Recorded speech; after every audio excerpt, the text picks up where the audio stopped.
Hello, everyone. I'll take this pen. Oh, take it. Good evening. Thank you for being with us. We're going to go ahead and get started.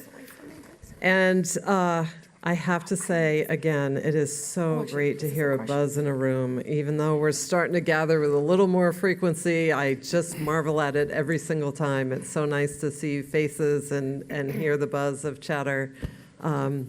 Time is one of the most precious things that we all share, and I just want to thank you for spending your time with us this evening. Thank you for being here. My name is Joan Fortin. I'm the CEO of Bernstein Shur, and it's my honor to kick this event off. As a law firm, we have tended to push boundaries and push barriers, and we're quite proud of that history that we have. We like to celebrate visionaries, trailblazers, and just kind of help collectively push forward. In recognition of that, I think Jim Merrill gets the credit for starting this Breaking Barriers event a number of years ago. In 2018 was our first Breaking Barriers event, and then we had another one in 2019, and then sadly, like the rest of the world, we had to give it a little rest during COVID. So this is a really, truly special night for us to be back again in person, finally, as we emerge from the pandemic. So thank you again for being with us today. How extraordinary that we are here to talk about breaking barriers in an event that was organized by Talisha St. Mark.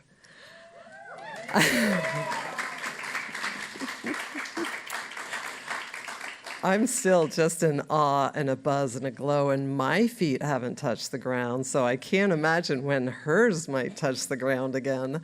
By your clapping and cheering, it sounds like you all know the wonderful news that Talisha has been named as the next U.S. Magistrate Judge for the District of New Hampshire.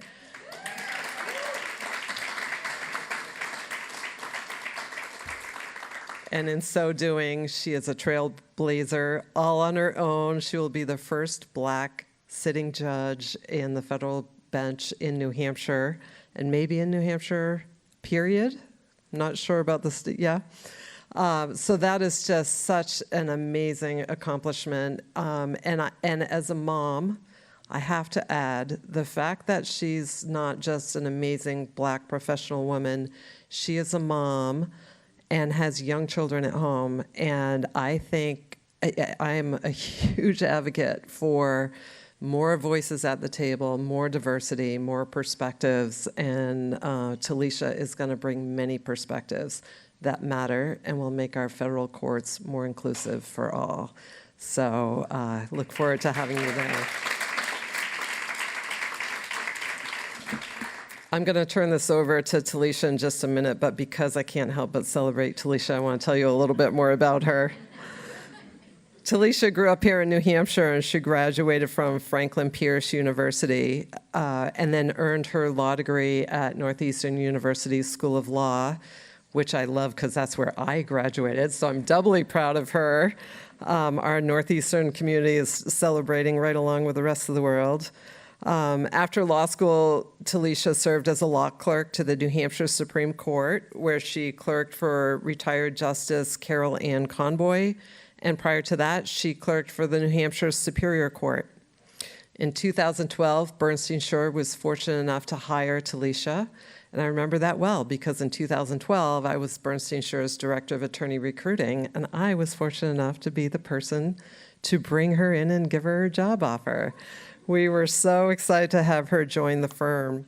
And over those years, Talisha has developed and grown and flourished in our labor and employment practice and built a robust practice in that space. And then in more recent years, she was beginning to grow an investigations practice, and that was really starting to take off, where she was helping employers navigate not only complex federal and state employment issues in her employment practice, she was also serving as an independent outside investigator for businesses, organizations, and schools. So there are a lot of clients and would have been clients who are gonna be sorry to not have her services. Aside from her practice, and in relation to her practice, Talisha has consistently been recognized for her excellence as an attorney and as a leader. In 2020, she received the prestigious Chambers USA rankings for labor and employment law. For those who don't know, that is a big, big deal. I just sent out an announcement within my firm because we just got our 2023 rankings. And as I told the rest of my firm today, that is a very discerning organization, and it's highly credible to clients. And it is a lot of work to become ranked, and it's really meaningful to be ranked. So congratulations, Talisha made that milestone.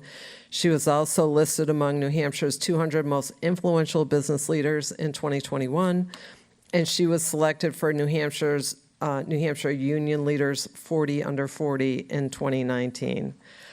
So we are not the only ones to notice what an amazing woman she is. She's also a trusted community leader and has served on the board of directors for New Hampshire Legal Assistance, chaired the DEI committee for the New Hampshire Bar.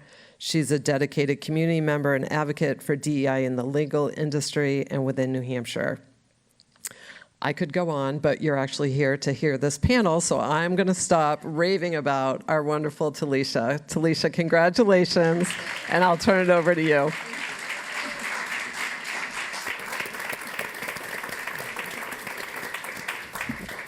I promised when I had the idea for this event, I didn't think that I was going to be one of the Breaking Barriers people, so I didn't try to plan this event so that I could honor myself. I'm just telling you that right now, okay? But thank you all for coming out tonight. I'm so excited for this conversation. And like Joan said, a few years ago, our firm had decided to start this Breaking Barriers event, and I thought at the end of last year, we have some great professionals of color who are doing some really wonderful things in New Hampshire.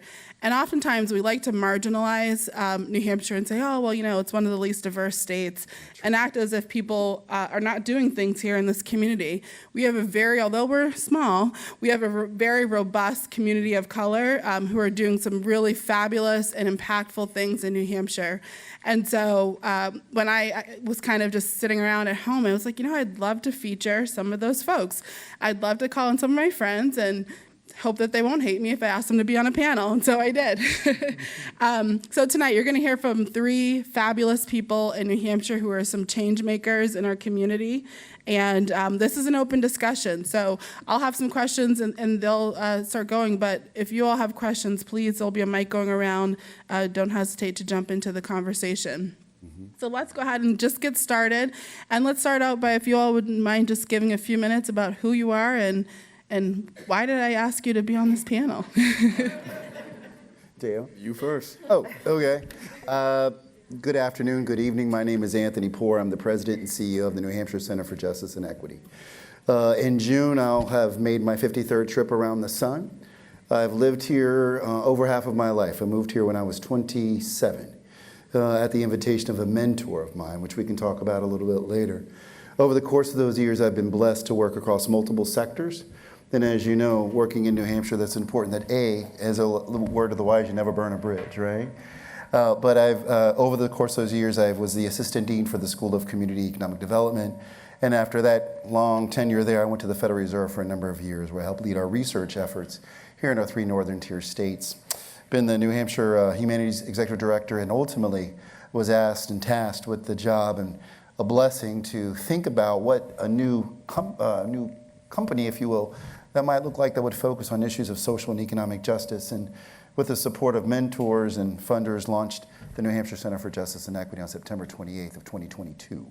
So that's a little bit about who I am. Lived here all my life. Well, it's like I told you since then. I have 2 daughters who graduated from Manchester Central High School, Go Little Green, and I live right around the street, right around the corner. So that's me. Flo. Thank you. My name is Flo Nicholas, and I'm really happy to be here. I'm what some people call me as a recovering lawyer. Spent some time practicing. From there, I went on the business side of the house, doing corporate technology operations. In simpler terms, I was overseeing modification to cell towers. I was overseeing outside counsel, vendors. We were negotiating and drafting license agreements. So did that for over 7.5 years. At that point, decided to transition out of the corporate world because, well, when I entered, I was a bit naive and didn't realize all the corporate games that you have to play to get to the top, and I didn't want to play those games. So after leaving the telecom world, I ended up serving as Chief Growth and Community Officer for a startup company called How to Contract, which trains lawyers on contract negotiating and drafting. The woman who runs that company ended up being my mentor and really influenced me and said, hey, you have so much energy and creativity, you should really consider being an entrepreneur. And I looked at her and I thought, and be poor? I don't know. Kind of like that paycheck, but here I am, entrepreneur. Yeah. Currently, I serve as Chief Operating Officer and co-founder of DI Directive, which is a tech company that's helping organizations leverage technology, specifically data analytics, to launch and implement successful DEI initiatives by reporting, tracking, measuring, and also offering compliance as well. With that, I am also an alumni of the LinkedIn Accelerator Program, where I was picked by LinkedIn, and I am the only New Hampshire resident that was part of this program. For 6 weeks, I created technology and innovation content for LinkedIn. When I successfully completed the cohort, I was given a $12,000 grant. And most recently, I created some courses for Manchester Community College, specifically artificial intelligence for cybersecurity, as well as intro to artificial intelligence. I'm known as a techie and as well as a non-boring lawyer on LinkedIn, as well as on TikTok. Besides all that, I'm also somehow managed to be a mother and a wife. I have 3 girls, lucky me, woo. And after failing to have a boy, we got a fur baby son named Slade. I had the kids name it, and I don't know, thinking about it now, bad idea. But yeah, that's me. Deo Muano. I've been living in New Hampshire for the last 23 years. I am a father of 3 children, 2 boys and a girl. My daughter is the boss lady. She runs the house. Currently, I run a consultant firm, a mighty team of 7. My colleague Millie's here with the camera. And our work is we focus on helping organization maximize on their positive impact. So we take intention to action. We have the opportunity of working with for-profit, nonprofit, sometimes cities and towns, and our work is really in the intersection of relationship building in order to come up with solutions that are going to positively impact organizations. As you all know, in the last 3 years with the pandemic, the workforce space had an enlightenment that happened where they realized that they can't just do things as business as usual. So we've had the opportunity to work with many different organizations here in New Hampshire, and sometimes you get to work with organizations all over the country. One of the things that's unique about my experience in New Hampshire is I migrated here originally from the Congo, Central Africa, and kind of had to navigate the differences of moving to a new place, not knowing anybody and figuring out your way. So I'm very community focused on top of my professional work. I do a lot of stuff in the community. A lot of people know me from work that I do in the community, but I think it's important to be active and figure out where you can make an impact. And I have experience in higher education, experience in IoT technology, and experience in education LRM system. So, but for the last 6 years, we've been working very closely with many different groups, and I'm excited to be here. Talisha reached out, I couldn't say no, so I'm here. Well, thank you all. So I kind of want to start out just with kind of orienting us all, because breaking barriers is really kind of a broad term. So Flo, when you think about breaking barriers, what does it mean to you? Yeah, I've been thinking about that for the past 2 weeks. Even woke up at like 1:45 a.m. this morning thinking about that. And my daughter recently had a conversation with my dad. Like, Deo, I'm an immigrant. I came here when I was 7. And it's funny because my friend Phil was like, wait a minute, you're from Africa? Because it's a part of me that I hid for a while. And it was a defense mechanism, right? So my daughter's working on this project about Zimbabwe, where I was born. And she said, Grandpa, tell me about your upbringing. And he said, I used to walk to school, and I had no shoes. And I used to walk for 5 miles, going and coming back. And I remember as a child, my dad will tell me that same story. And at that time, I thought, oh my God, here we go with this story. I didn't really understand the impact of it until I'm a mother and I'm an adult. And part of the story he also told was how he was arrested when he was 9 years old. He had just gotten out of the movie theater, but it was time's up. They lived in a time when young black kids or black people in general, you could not be out late. And at 9 years old, he was arrested and spent overnight in jail because he was black and was not allowed to be out late at night. Why I tell you the story is when we moved to America, I was so excited. And I remember all the kids at school when I was in Africa saying, oh my God, you're going to America, wow. And I felt so wonderful. I was like, I felt special. And then I came here and, kids are looking at me. I'm going to an all-private school in Lower Mass, and it's not diverse. And kids are asking me questions like, do you run with the lions? And I'm like, why would they ask me such an odd question? Why would I run with a lion? Like, that's crazy. But that's what they saw on National Geographic. That's what they knew. Do you guys wear clothes? And I was like, I'm like thinking, these kids are crazy. What is going on here? I lived in the city. We were civilized. We live in apartment buildings. Like, I'm not understanding these questions. And I didn't really feel different. I didn't know I was different until I got here. And the reason why I masked my identity was because I figured it was easy to assimilate, mask my accent, so I wouldn't get asked questions about where I was from. No, where are you from? And my parents as well really, in an effort to shield me, encouraged me to hide that identity. They already knew I was going to struggle as a girl, but not just a girl, a black girl, but not just a black girl, an immigrant. So I hid that.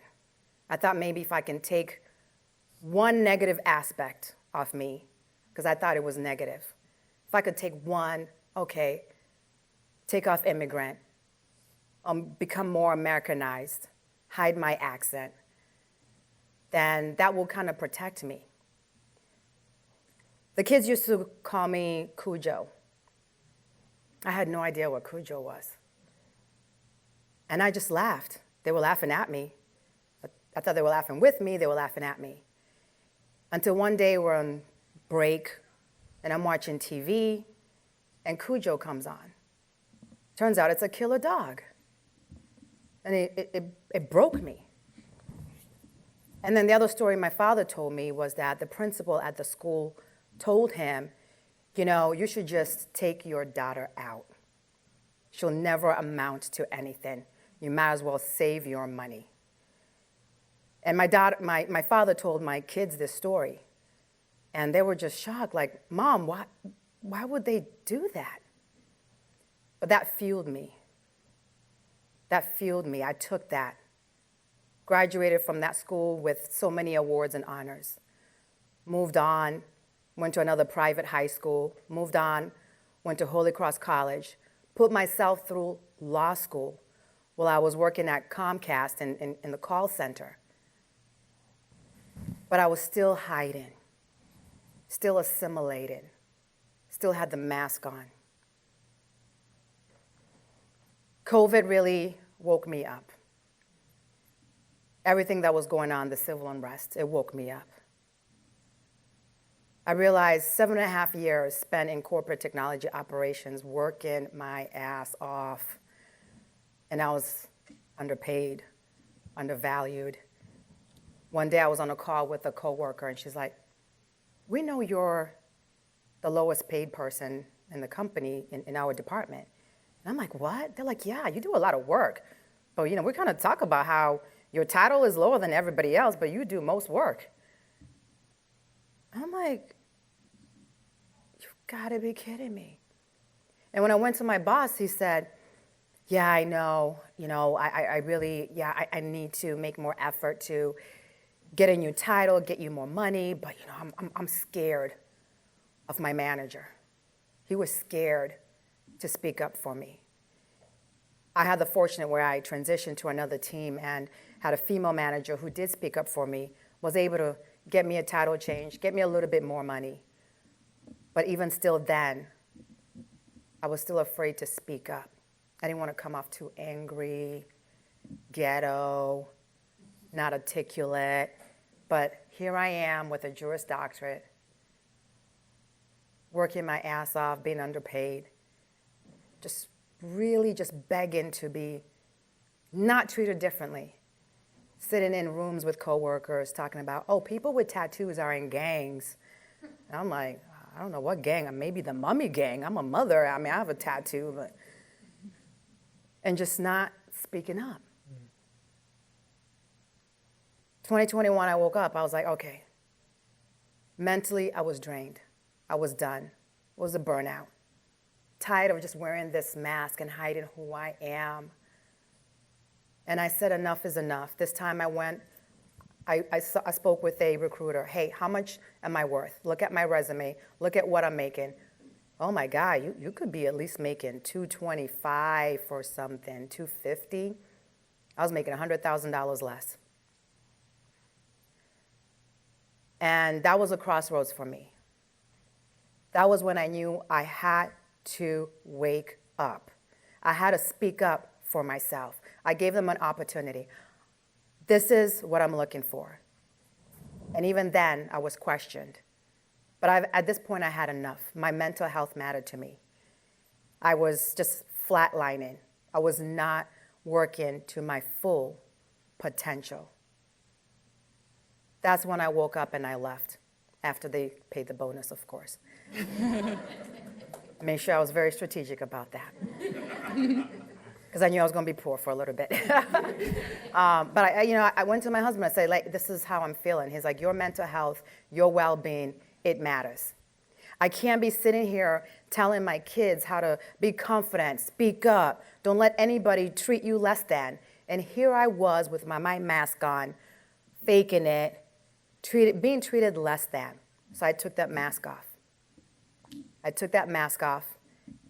And that for me was breaking the barrier, realizing that I am worthy, right? I am worthy. I am somebody. I've worked hard. My parents came here. They used to work in nursing homes as CNAs, wiping elderly patients' poop and being called the N-word. I don't want that N-word in my room. I don't want the N person in my room. That's what they would be called. My father went to school. He has an MBA. He has a Juris Doctorate.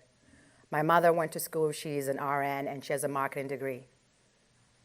That's what they taught me.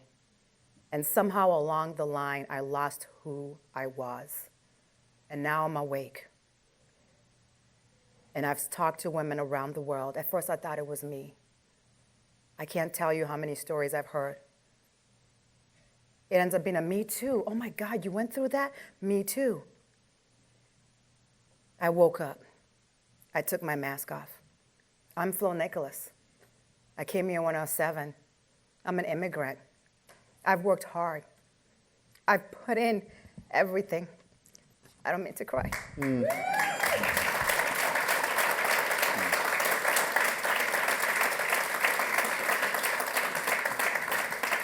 Every day I wake up to working hard And I know that there's still barriers.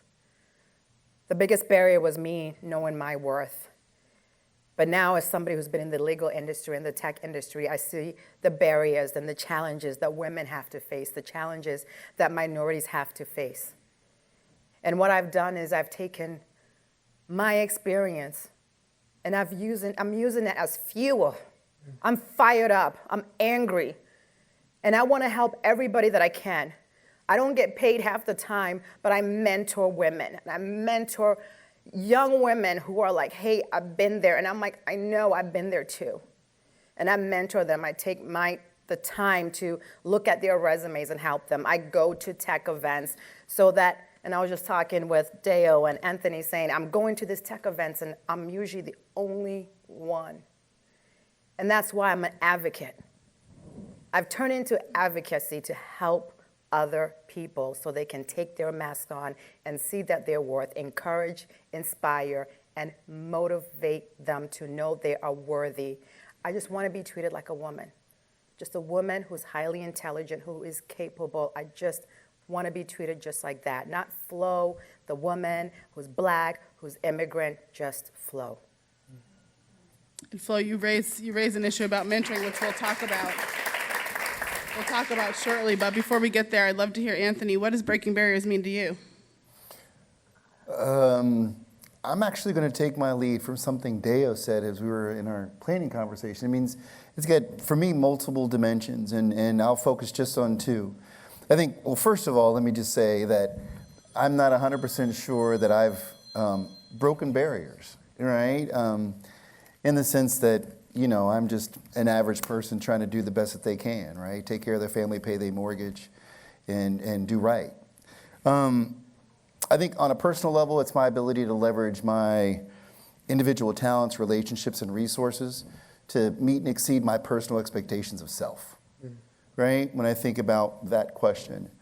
And I do that because I recognize that, you know, as a person who moved from Southern Ohio, you know, the product of very Southern African-American grandparents and very poor white Appalachian parents, that I'm the epitome of their dream, right? I have multiple degrees. I put myself through college as well, working at Perkins Pancake House. You know, you want toast, biscuits, muffins, you know, I was all that, you know.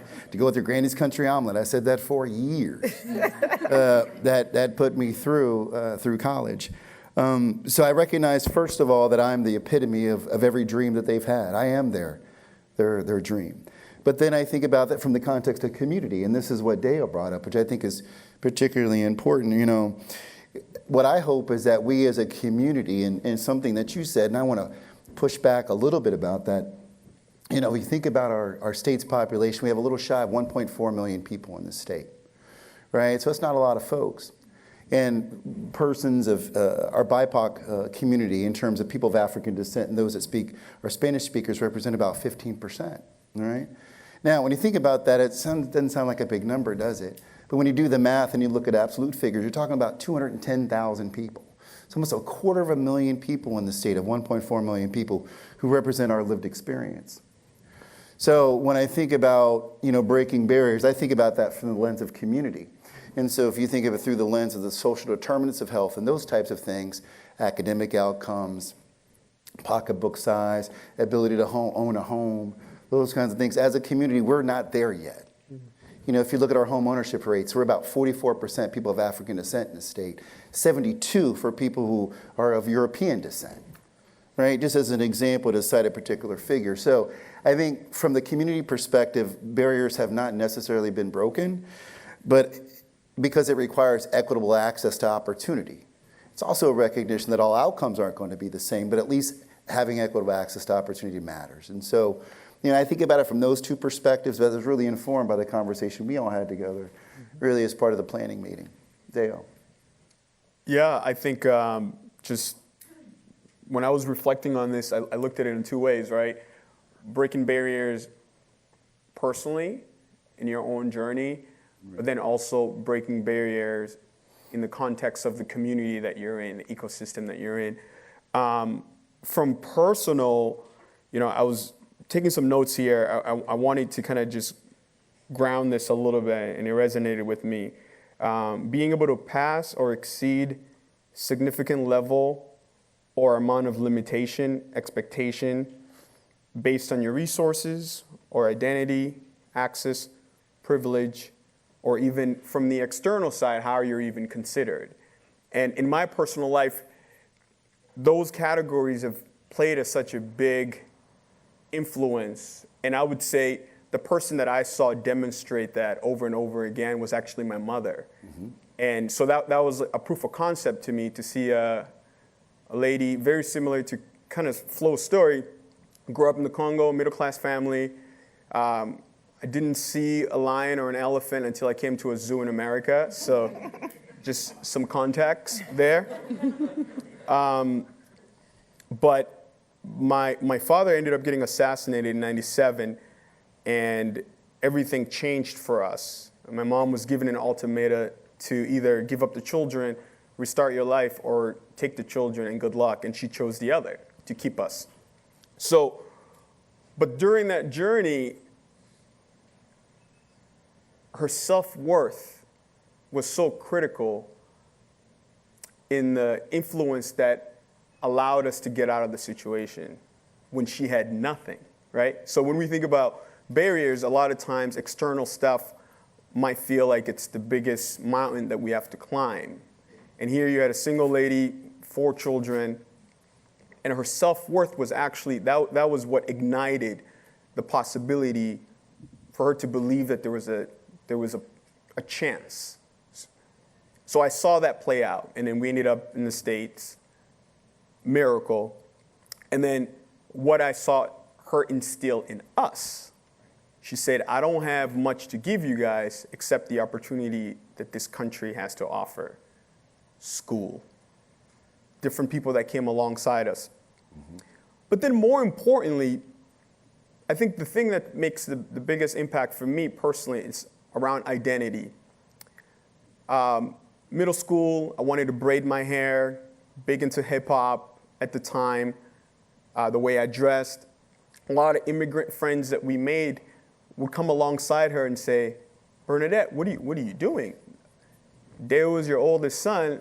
You're braiding his hair. He looks like a thug. A lot of the white folks that are coming alongside to help your family, they might not want to help you because of the image of your children.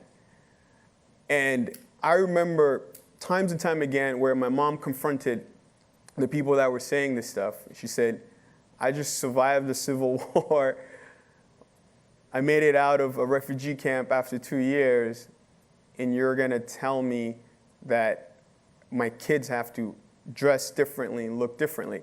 And it made a big impact in me at a very young age to see that consistency of her reinsuring my identity through what she thought was pure of who I am. And then access. So access is a big part, right? Access is what we have and what that might create. When we moved here, we had nothing except my mom's resourcefulness. She was super resourceful. She would make $10 feel like it's $1,000, right? And her resourcefulness is what created pathways for us to be able to surpass the situations that we were in.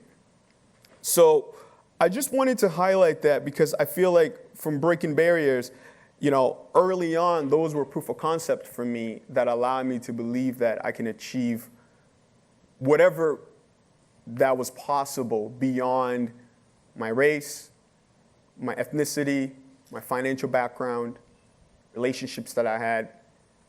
But I was also taught to do the work. Right. So I started working when I was 12 and a half years old, cleaning. A local person in my church owned a cleaning company.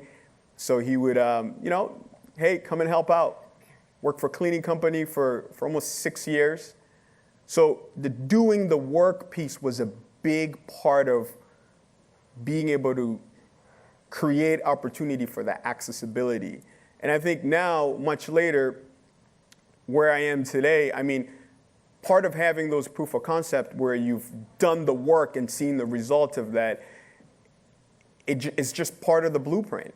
So for me personally, I understand that if I'm going to continue to move forward in whatever space that I'm in, breaking barriers is the norm from acceptance, from accessibility, from consideration, from what type of benefit of the doubt that I might have. So it's embedded. And unfortunately, some of those things has nothing to do with who I am. It might be how people perceive me. So that's that. I just wanted to give context to that from a personal standpoint. So Anthony, Dale, you just talked about doing the work. And so I kind of want to shift a little bit and talk about, what are some things that we in New Hampshire, whether it's our government, New Hampshire employers, the community, what can we do to support the BIPOC community and actually do the work?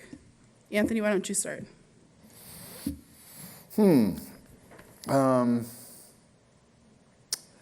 Maybe I'll answer that through part of my lived experience too, and say, what can we do to help do the work? So, one of the questions we had talked about was, what did we do to kind of break into this work, right? I don't know if I broke into it. I got a feeling I was dragged into it, right? And so a couple of things that I think are important that I want to note is that, one, I had the benefit of mentors who saw something in me at a young age at 23 when I was considering my first master's degree. And Willard Lett, many of you may know in the room, invited me to think about coming up here to attend a master's degree program. I was working my local community action program. I was in charge of a transitional housing program working with homeless women who are victims of battery, right? And I always had a penchant for numbers. And he said, hey, it's one long weekend a month. You can continue to work as a case manager and you fly in, and you do it Friday and you do it Saturday and you do it Sunday and you fly back and get to the office on Monday. And I was like, hey, it's only going to cost me, $15,000 in debt. I'm on it, And so that was my first experience in New Hampshire, flying back and forth for 18 months. But I would say a couple of things. One, I think it's in terms of the work. I think the role of mentors cannot be understated in this work. And something I've always tried to do, somewhat in this work too, is surround myself with people who are smarter than me, right? And I mean that sincerely. I'm not the smartest cat in the world, right? But I can outwork anybody, right? And so faith without works is for naught, James, right? Let's keep it real. So, hey, holla, okay? I'm gonna keep it real, and right? And so that really matters, right? And so that really matters. And so, there's a whole host of things. Look, I got notes for days, right? Bam, But you think I'm lying? I can't, These were all notes made on the beach in Bahamas. Actually, it was on the airplane. Okay. But no, I think for me that was the biggest thing, was really identifying those mentors in my life who could come in, see something in me that I didn't see in myself, recognize it, and frankly give me the opportunity to sink or swim. And to learn through that process along. That was absolutely critical to me through each station of my career, and also recognizing that there might be things that I want to learn, that if I want to learn that, I need to find somebody who knows more about that particular topic than I do and hitch my wagon to them, right, so I can learn from them, and then ultimately share that with those who want to know other stuff as well. So that's something I think about all the time. So Dale, what about you? Besides mentorship, what can folks here in New Hampshire do to support the BIPOC community? Yeah, I think I've had a lot of cross-cultural religion relationships growing up here in New Hampshire, and it's very fascinating because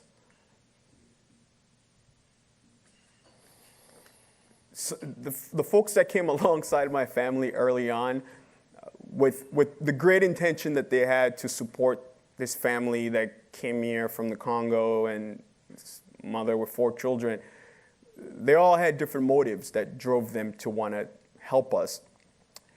But I think the ones that stuck around much longer got to know us as human beings, holistically, and who we were and what we had to offer beyond our situation. And I think, so there's a couple of things here, Talisha. I think the first thing is it's really important for white folks to not think of black and brown people as monolithic. Because, yes, there might be commonality based on certain experiences that we might have holistically that has nothing to do with us based on what the environment creates in terms of the social construct, right? So we might find common ground on that. But beyond that, there's so many aspects of who we are that is beyond just the national narrative of who or how black people are. And I feel like coming at it from that mindset helps to set a realistic expectation of what the experience is going to be when you're engaging with things that's outside of the realm of how you've made sense of what those group of people are. Because a lot of times, the way that you compartmentalize people drives how you show up to engage with them in various of boxes you might put them in, especially if those boxes are different than what you're familiar with in your experiences. And I think it's really important because beyond our skin color or socioeconomic or accent, smell, or whatever it is, we're human beings. And we have so many things that shapes who we are. And coming alongside from getting to know, understanding, building relationships, but also coming at it from a sense of you don't know what you don't know, regardless of how many books that you've read or what podcasts you've read. On either side, it creates the space to genuinely get to know somebody based on who they are and their face value. And I think that's a really important part of that. And it makes a big impact because, I mean, I've had a lot of opportunity here in New Hampshire, and that's probably one of the reasons why I still live in New Hampshire, because there's a lot of doers here. You can get things done in various of sectors that you're interested in. But what I've found over the years, especially most recently, people are not really used to the black and brown experience. So you might ask me, what does that mean? In a lot of our social construct here in New Hampshire, there's not a lot of touch points where black and brown folks are being their full self so you can get a dose of what that means, right? A lot of times there's a lot of helping hand mentality. And when you come at things from a helping hand mentality, you might miss the authenticness of who the person is because you've already put them in a box, right?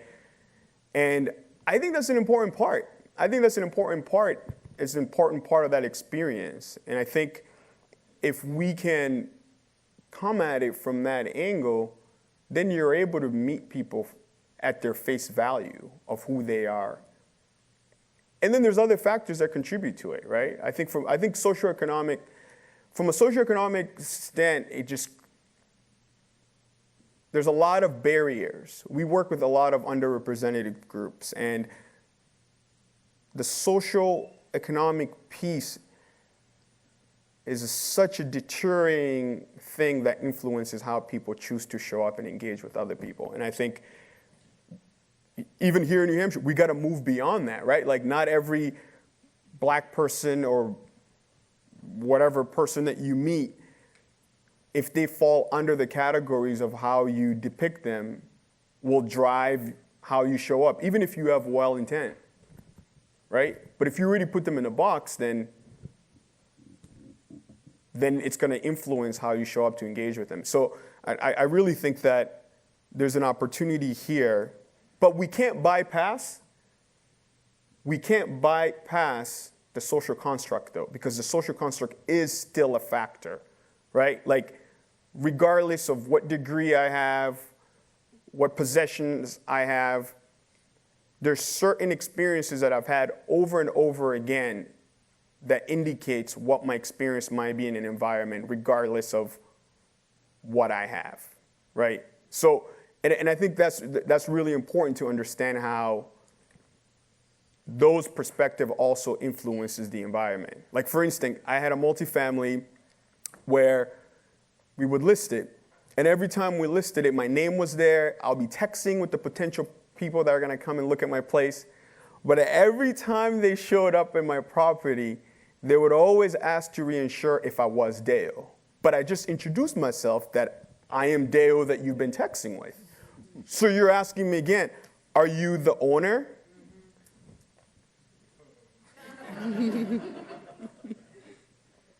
Do I have to wear a suit and tie when I'm welcoming you into my property that I might rent to you for you to feel comfortable enough to rent from a black person? Same thing, being at Home Depot. I've done so many different projects where I'm at Home Depot.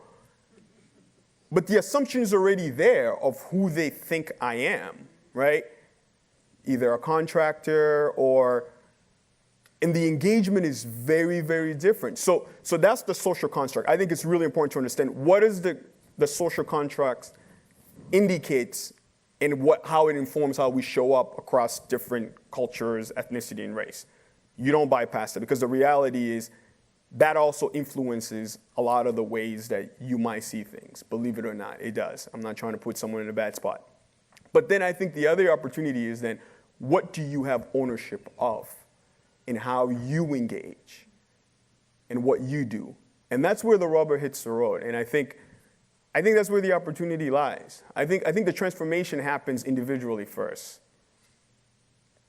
At least in the work that I've done, that's where I've seen true transformation. Even from a corporate standpoint. I'm working with a couple of corporate right now that they're struggling on making changes. They're not struggling on making changes because they don't know what the problem is.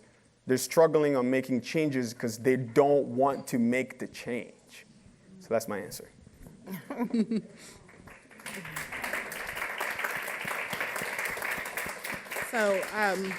So Flo, let's kind of talk a little bit about the tech industry. You are a reformed lawyer, termed techie. Yeah. And I know in the legal industry, there's still a lot of barriers for BIPOC individuals. But what about in the tech industry? How is that looking? Are all the barriers broken, or are there still some to go? There was an article that was published by the BBC in 2022, and it said there are 20,000 black women missing in tech.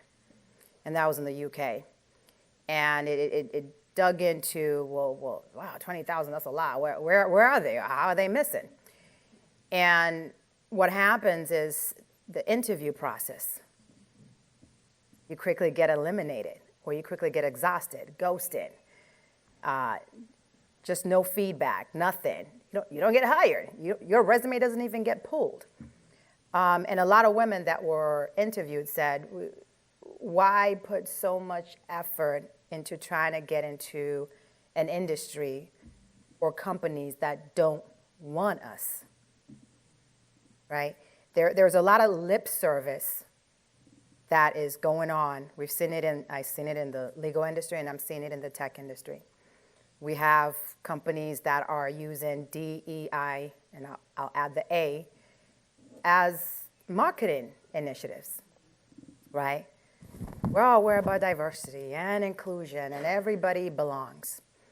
And having been part of a company that did that, they'll bring in these wonderful speakers, or get us hyped up. Yes, women rock. Yeah, women in tech. Girls in STEM. Woo woo.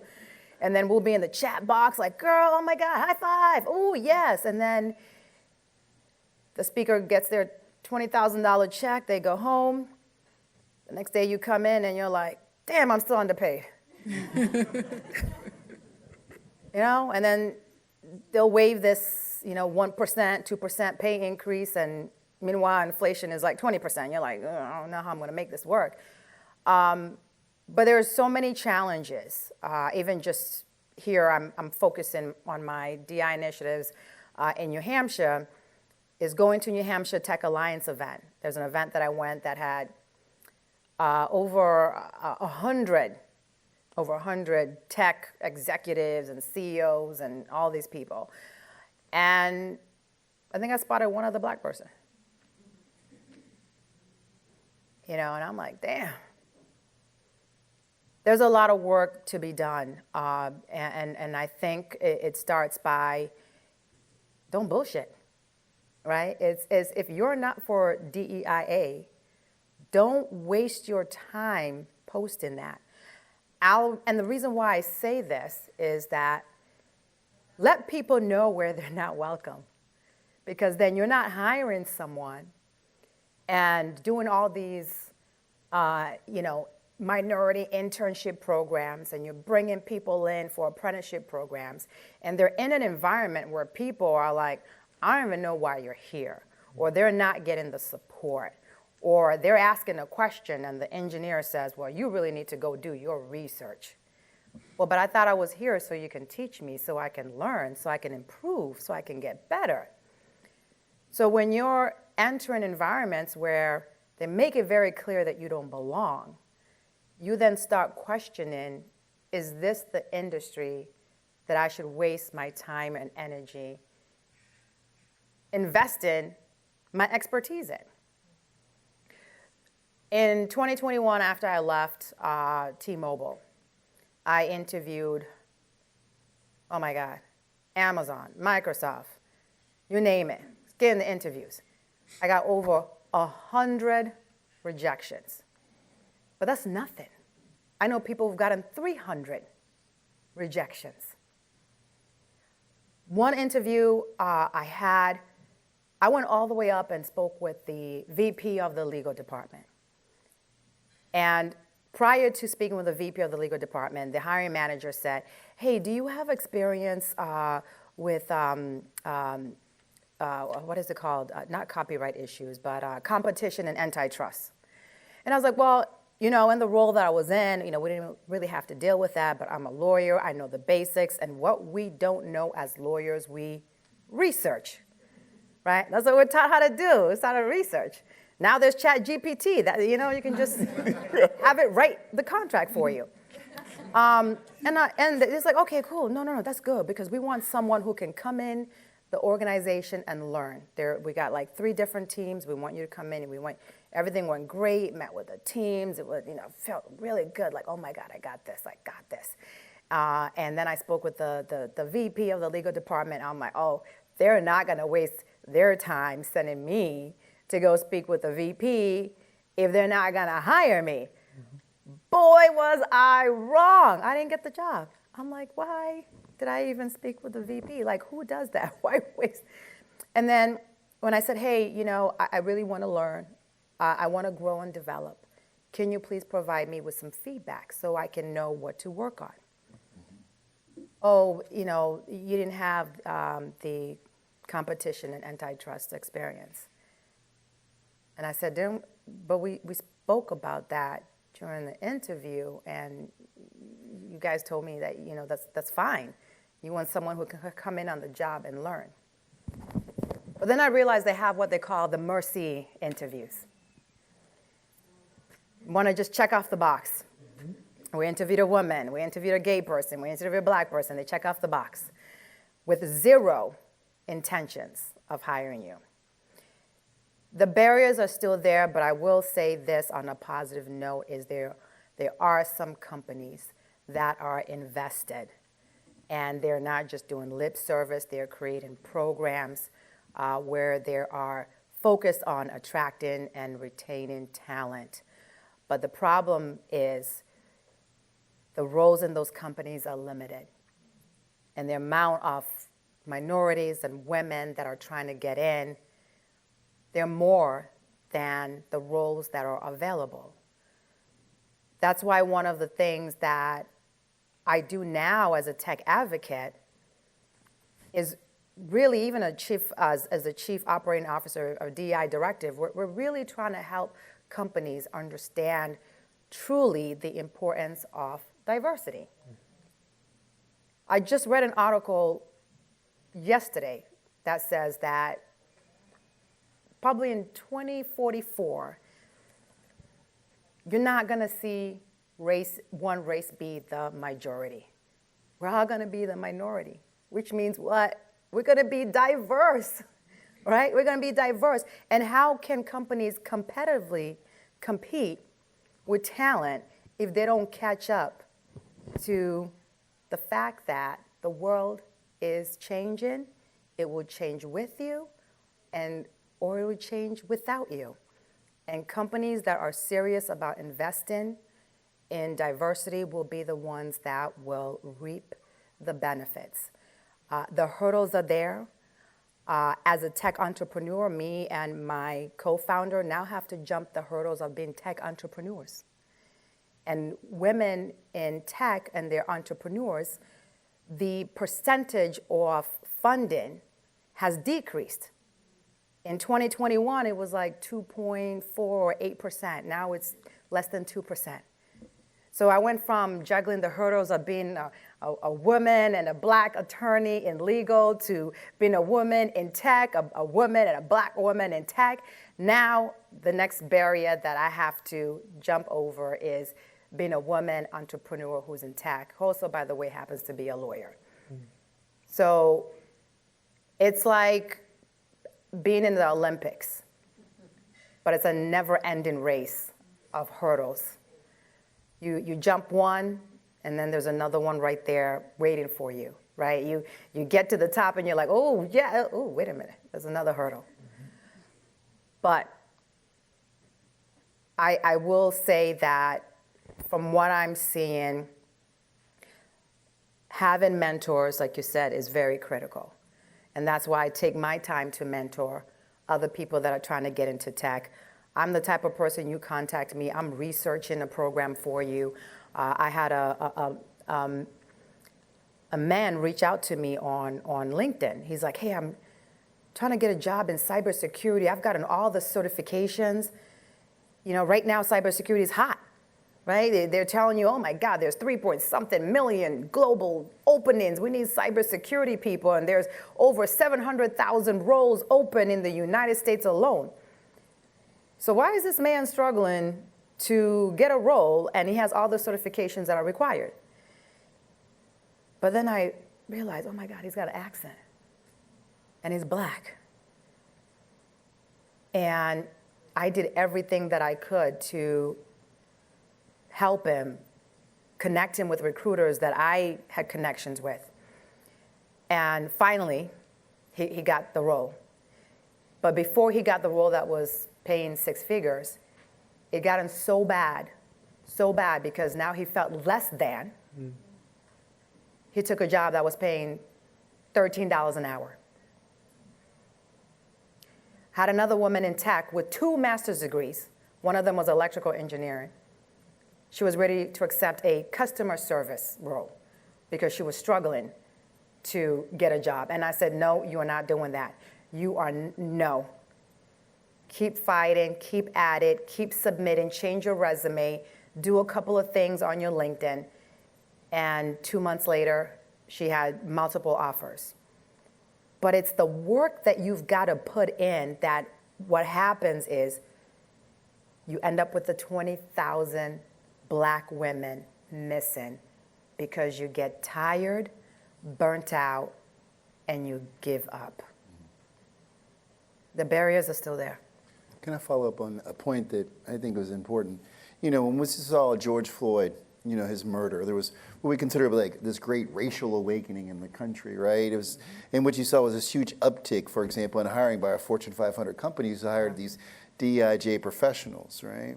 You know, since that big, what I'll call racial awakening, 60% of those folks who were hired in those roles are no longer with those companies. Right, right. Right? And Overhire. Right, and not even so much overhire. I think some, you know, you do things for certain reasons, right? Some it's to protect the brand, and sometimes you have an authentic interest in a particular group, population, or issue. And I think that statistic in itself kind of really responds to the point that you make, which is, you know, why are you doing this work? Are you being authentic in your approach and intentional in your approach? And so that figure really stuck out at me, and I thought that was an indicator of, you know, are we moving backwards, forwards, or are we kind of stuck in a rut?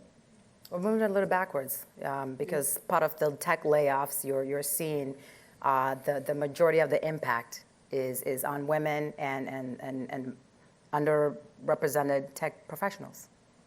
I'm sure that that's happening in a lot of industries as well. So before we wrap up, I wanted to give an opportunity for the audience if you had any questions for our panelists. Yeah, a lot of Easy questions, please. I can't promise you. A lot of stuff is really resonating, especially with my experience. And the narratives that and the mantras that we're taught by our parents and things like, one of the things I heard all the time was, it's not good enough to be just as good, you have to be better. Always. With that in mind, one of the things that I think is missing, and I like to talk about this, is the metrics behind what a company is doing. Because they do a lot of qualitative things, and they put out marketing that has certain faces, and they do commercials and things like that. But when it comes down to what are you actually doing, I often don't see the actual metrics. Yeah. And especially from a technology standpoint, it would be nice to see how a diagram that says this is what we have as our diversity currently, so we can measure it against where we want to be. And they almost never do that.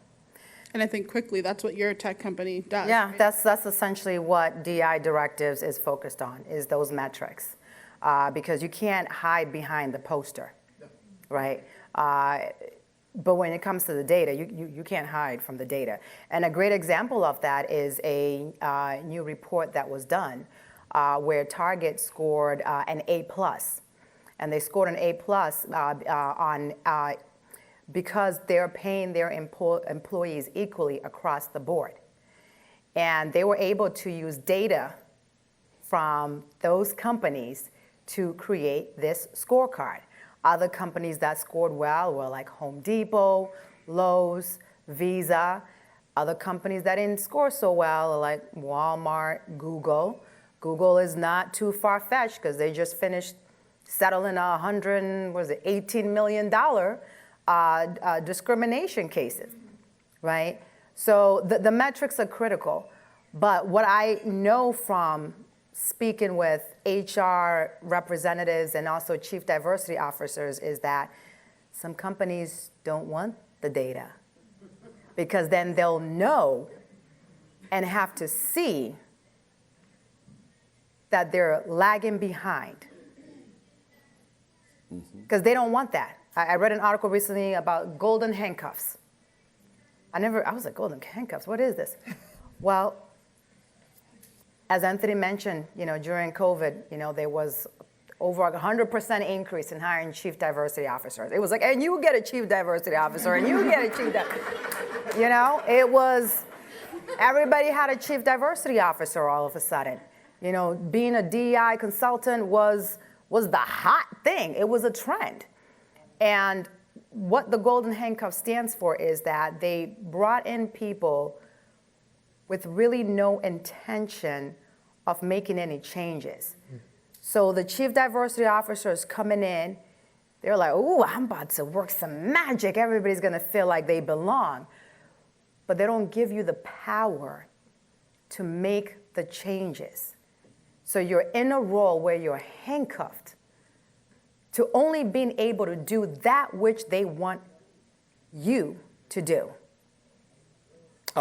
Sorry. Yeah, no, that's what I was going to say. That's where the metrics. I was just going to add, right? So, as you all know, change management takes time, right? So, a lot of the DEI work, for it to be meaningful, for some company, organization, community, businesses, school, so those are the type of groups that we work with, it's work. So many of these organizations already don't have the infrastructure where they're not operating equitably already. So then along, right, being able to embed something that's new, that's intentional, and it requires action on a continual basis. So I would argue 100%, most of the people were reactionary to the latest trend. And most people were reactionary to their industry once they started to see, oh, well, they did this, or they did that, we got to do it. In the work that my team and I have done in the last 3 years, because prior to George Floyd, we were doing DEI work, but it was fascinating. Talk about matrix. So we were working with an organization in Boston, fairly large organization, all over the country. They're actually located all over the country. And it was interesting because they were very excited to let us know that they have all this matrix that they track, right?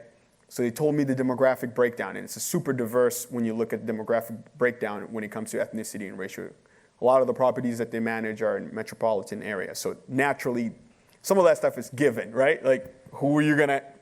So when we started doing front-facing work with the employees, the biggest thing that came up from the employees, they said, when we look at our executives, they don't represent us. If we're 45% this, why don't we see that with the make of our executive team?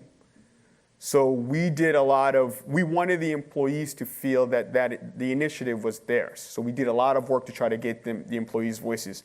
By the time we established a council group and a committee work, we broke down some folks that focused on HR, some folks focused on recruiting, some folks focused on retention.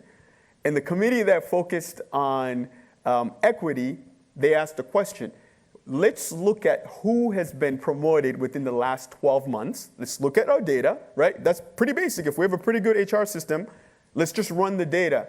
And if we don't have the data, can we reach out to all the supervisor and managers to see who have they promoted within the last 12 to 24 months in order for us to cross-reference to our demographic make? The executive team went silent for almost 7 weeks. So at that moment, that's when the rubber hits the road, right? Like, they had all of this visibility, all this stuff that they're doing with DEI, all this training.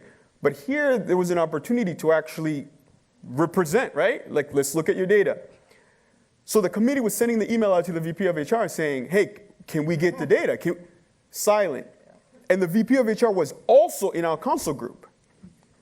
So I sent an email out to the CEO and the COO, and I said, this is your opportunity to prove that you're invested in this work. The committee is sending an email. The VP of HR is not showing up in the committee meetings anymore. What is going on? Yeah. So I'm continuing to push, like, hey, if we're here, we've been investing, you got, your employees filling out the surveys, like, so they have a silent Zoom invitation. Hey, Dale, let's meet with us. So there's certain matrix that certain organizations have under the discrimination law they have to abide by. And certain resources that they get actually falls under that. And they were so afraid to run the data because if they ran it and the number was bad, now it doesn't just jeopardize the operation, it jeopardizes the Fair Housing Act, everything. So then the CEO and the COO says, well, Dale, this is the type of work that we need to put in place. And at that moment, I knew where their commitment was. So I think it's really important to understand this. Like, many of the organizations and businesses that were reactionary in the last couple of years didn't really understand the friction and the work that it takes to be intentional on doing this work on every level of underrepresentation that might be in your organization, right? And that's the piece. So part of it is, we always tell our organization we work with, you need to do an internal evaluation of what your preferences are. Because every organization has a preference. I don't care how inclusive you think you are, there is a preference that sets the tone of your culture. If you evaluate the preference, you'll figure out where the loopholes are. And those preferences are also contributing into your business model, what type of clients you have, what type of organization you donate to, right?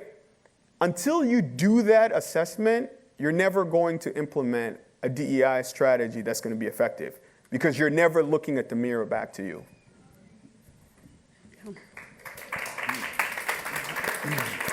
Well, this has been a really great discussion. I just want to keep going and going and going. But what I'd like my panelists to do is think about either one word or one sentence that would summarize what you think that our audience members can do to either an action item that they can do or some kind of thought piece that they can do leaving here. Because, a lot of times we have these panels on DEI and we talk about diversity and inclusion and belonging, but then we leave just kind of, just more knowledgeable about the same things or kind of have heard the opinions a lot. So let's actually know how to take some action, how to take some steps as we leave the room here. So panelists, give us one quick thing that people can do as they leave, either an action step or something they can think about. Anthony, I see you reading over there, so you might as well. No, I'm actually thinking. You go first. Mine is a call to action. Use your power and use your influence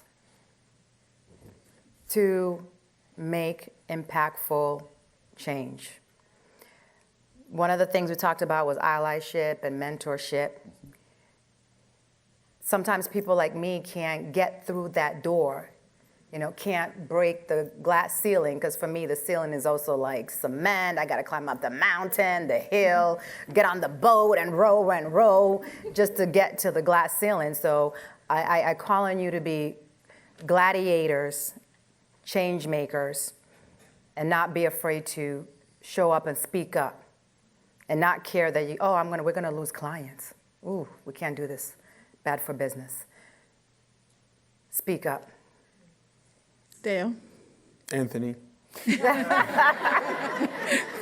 Y'all had notes. I didn't even come with any notes. I think this actually does speak to a particular note that I wrote. And actually, I have one of my board members here in the audience. I think he's probably heard this before. It's something we talk about all the time at the center. But I will read it to you because I think it holds true for this discussion. And I think this is a difficult moment for New Hampshire at this point in time, right? We've seen growing threats from intolerance and hate-based violence. We've seen it. And I think one of the things we talk about at the center is that we need to focus on real solutions that reflect New Hampshire's values and aspirations for what it hopes to be. Not what it is, but what it hopes to be. The other thing we talk about is we have to remember, we say this oftentimes, we're more productive when we feel as if we can belong and we have something that we can contribute to, right?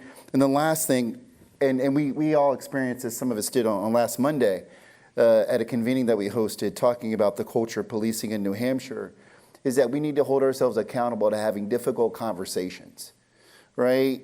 We can disagree without being disagreeable, and I think we see this evident in our state, we see it evident in our national body politic, that we've somehow forgotten that. Mm-hmm. And I think if we could get back to that realization, I think New Hampshire will be better, and I think the nation will be better because of that. Thank you. Dale? Yeah, I think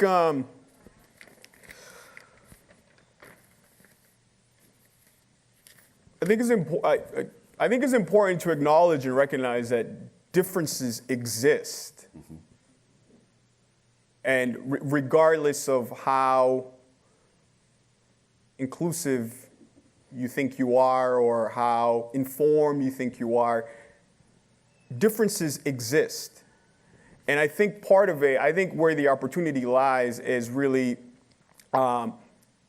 being able to have that introspective reflection of what are the things that are sensitive to you that influences you to put your walls up. Because for most of us, that's actually where the friction comes from. It could be fear, whatever the thing is. And the thing that incorporates it is the fact that we don't know what we don't know. So what we make sense of our reality ends up being the driver of what we think we need to do in order to show up and how we make sense of the world around us. And I think that's a really critical part, because in a lot of the work that we do, after you move away from like all the front-facing stuff and you get back to the core, a lot of times for us, it's the fear.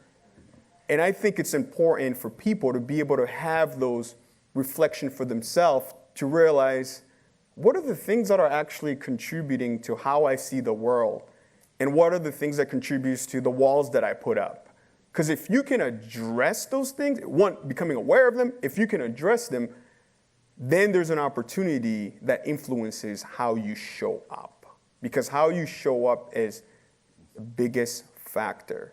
There's times where you're in the giving side, and there's times where you're on the receiving side. And that's what matters when the rubber hits the road. Not your Facebook picture that you do, not the greatest article that you just read recently. And I also think the last thing to understand is, and I know this is going to be controversial, in America, it is systemic.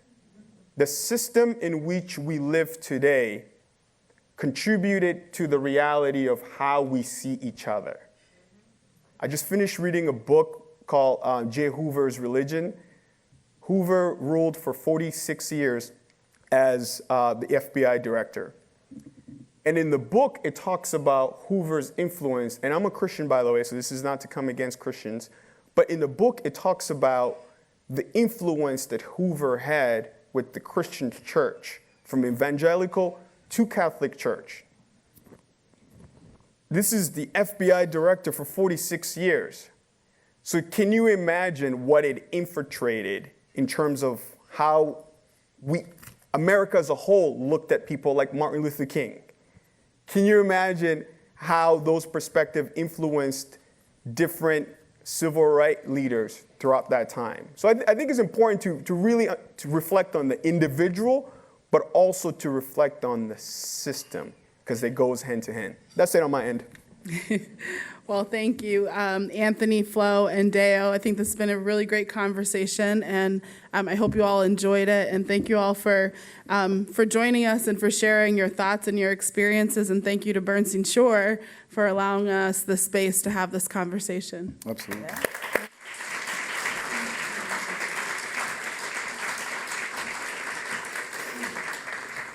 Before we go, we have some gifts for our speakers, but I want to say, Talisha, thank you for pulling all of us together and for pulling these amazing speakers together. Anthony, Flo, Deo, this was deeply meaningful conversation. Thank you for helping us to look inside and challenge ourselves to take action and do better. I'll let you give a gift to everyone. Thank you all for being here. Help yourselves to more refreshments.